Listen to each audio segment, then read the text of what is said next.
A high-profile auction is putting a new spotlight on John F. Kennedy and his view of Adolf Hitler. For the first time, JFK's only diary will go on the auction block.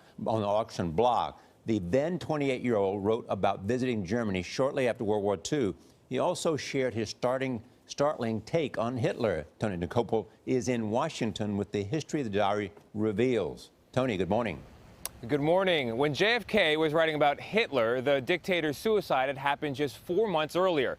JFK's diary was published in book form in the mid-1990s, but now we're getting a look at the handwritten pages, and it's showing us a side of Kennedy we've never seen before. This generation of Germans has earned the right to be free. Some 2 decades before addressing crowds in West Berlin as president, John F. Kennedy wrote these 61 diary pages, 12 in longhand, 49 typed, in the summer of 1945. Germany had just surrendered, and the 28-year-old JFK was touring Europe as a newspaper correspondent, traveling shoulder to shoulder with leaders from around the world. The young JFK's final destination, Germany, just months after the Allied victory.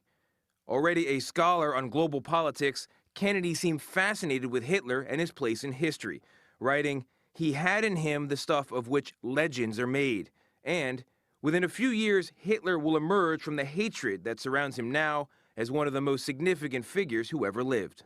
Bobby Livingston works for the auction house offering the diary. There's no glorification, and I wouldn't take this out of context. I think Kennedy was a historian, and he's writing his understanding of Hitler's place in history. Kennedy writes, "Hitler had boundless ambition for his country, which rendered him a menace to the peace of the world. But he had a mystery about him in the way he lived and the manner of his death that will live and grow after him." Kennedy gave the diary to his Senate research assistant, Deidre Henderson, who published it in book form in the mid-90s.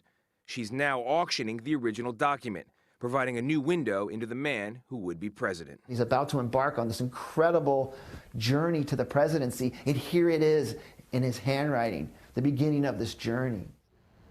And the diary is going to go on auction on April 26th. The winning bid is expected to be about $200,000, but for a one-of-a-kind piece of Kennedy history, that is not too many Benjamins. Anthony?